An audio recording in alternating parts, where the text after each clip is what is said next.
Roommate's boyfriend made my life hell for 6 months. They didn't know I was only. Name on lease living in downtown Chicago was supposed to be my dream come true. Fresh out of college, working as a graphic designer at a boutique agency near Millennium Park, splitting a gorgeous 2-bedroom apartment with my college friend Maya.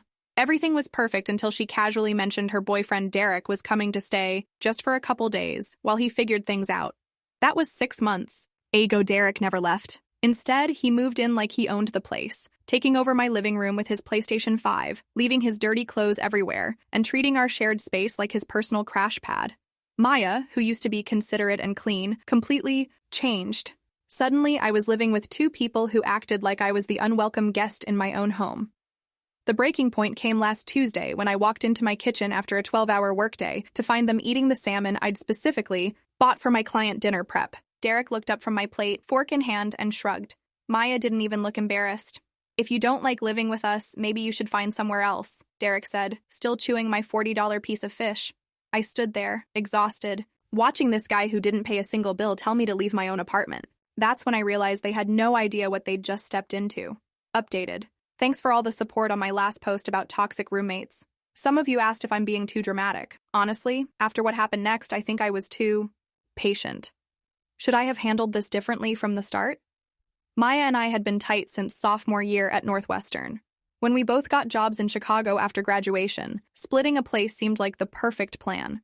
I'd found this incredible apartment in River North through my cousin who works in real estate. Hardwood floors, exposed brick, walking distance to everything that mattered.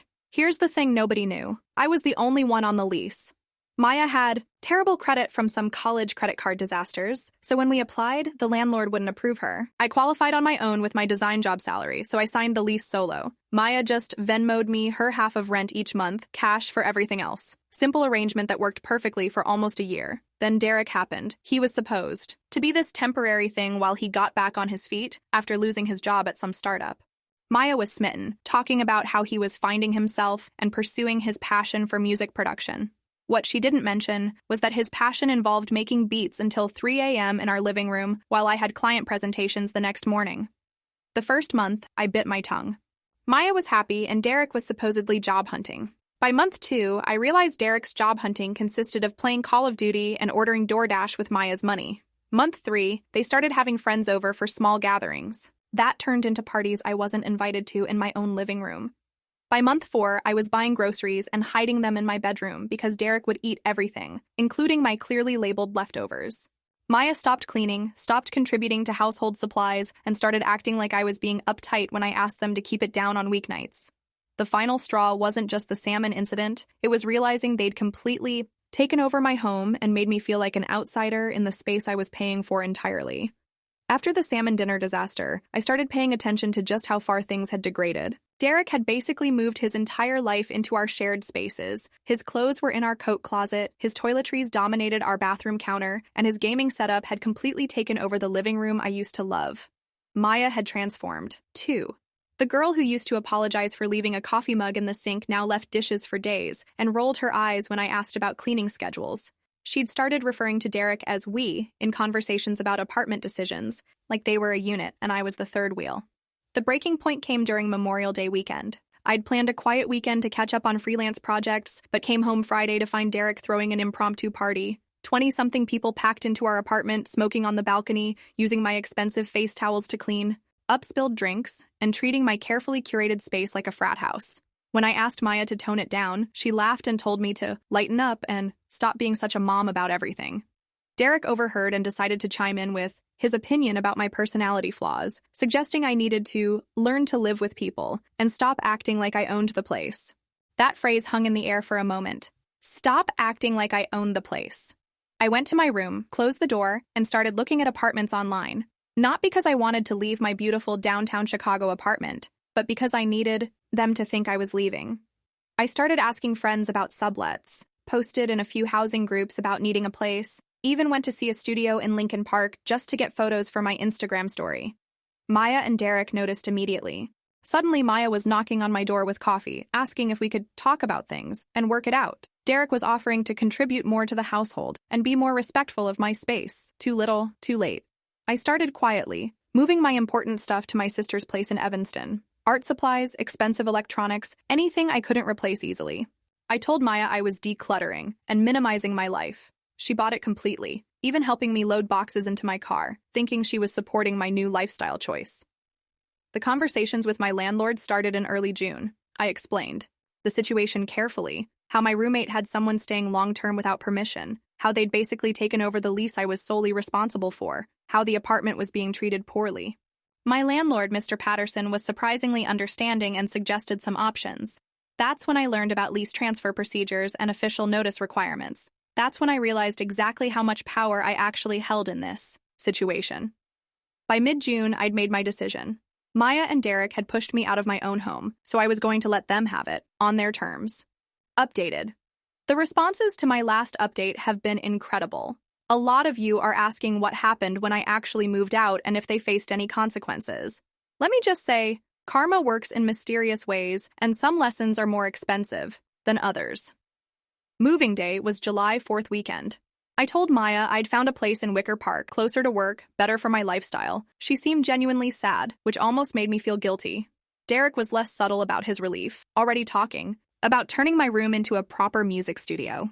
I took my remaining stuff in 2 carloads, leaving behind the basics, some furniture, kitchen items, things that would sell with the apartment anyway. Maya insisted on helping, talking about how she was going to miss living together and how Derek was already planning to contribute more now that it's just them. The apartment looked different when I handed over my keys. Derek's stuff had spread like a virus into every corner. His gaming chair dominated the living room, his protein powders lined the kitchen counter, his clothes hung in what used to be our shared closet space. Maya had rearranged the furniture to accommodate his equipment, completely changing the flow of the space I'd carefully designed. They seemed genuinely happy as I left. Maya hugged me goodbye. Derek nodded from his spot, on the couch, where he was already setting up his expanded gaming system. They were finally getting what they wanted, the apartment to themselves, no uptight roommate cramping their style. I drove to my sister's place in Evanston and waited. Monday morning, Maya texted me asking about the internet password. Apparently, Derek had reset the router and couldn't remember the new password. I told her I'd canceled our internet service since I was moving. She'd need to set up her own account. Tuesday, she texted about the electricity bill. There was some confusion about the account transfer. I explained I'd canceled that too since I was no longer living there. She'd need to call ComEd to set up service in her name. Wednesday was the gas bill. Thursday was about the water service. Friday was about the cable cancellation. By the following Monday, Maya was calling instead of texting, sounding increasingly panicked. Apparently, the utility companies needed proof of residency and lease, documentation to set up new accounts. Derek, who'd promised to handle the business stuff, was struggling to provide the necessary paperwork. That's when Maya asked the question I'd been waiting for. Did I have a copy of the lease they could reference for the utility applications? I told her I'd swing by with the paperwork that weekend. Saturday morning, I drove back to River North with a folder of documents. The apartment looked like a disaster zone. Pizza boxes stacked on counters, dishes overflowing the sink, Derek's stuff everywhere like a tornado had hit. Maya looked stressed, Derek looked annoyed, and neither seemed particularly happy to see me. I sat down at the kitchen table where we'd shared so many meals and laid out the papers. Utility account closures, service cancellation confirmations, and at the bottom of the stack, a copy of the original lease agreement. Maya picked it up and started reading. I watched her face change as she processed what she was seeing, or rather, what she wasn't seeing. Her name wasn't anywhere on the document, just mine, clearly listed as the sole tenant responsible for the property. Derek looked over her shoulder, his expression shifting from confusion to something approaching panic. The silence stretched for a long moment before Maya looked up at me, with wide eyes. "I was never on the lease," she said quietly. I nodded. "You had bad credit, remember? I qualified a loan." Derek's face had gone pale. "So this whole time, you've been the actual tenant," I finished. "You've been living in my apartment, eating my food, and telling me to leave my own place." The eviction notice was already in motion. I'd filed the paperwork the week before, giving them the standard 30-day notice to vacate. Maya would get the official notice Monday morning, delivered by a process server to make it legally binding.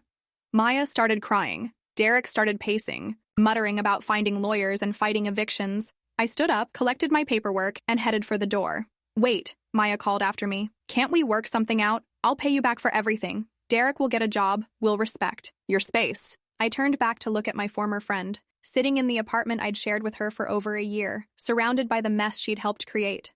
You told me to leave if I didn't like living with you, I said quietly. So I did. Updated. It's been 3 months since everything went down.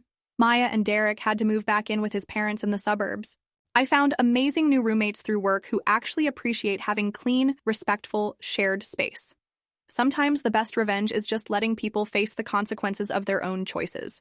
Do you think I was too harsh, or did they get exactly what they deserved?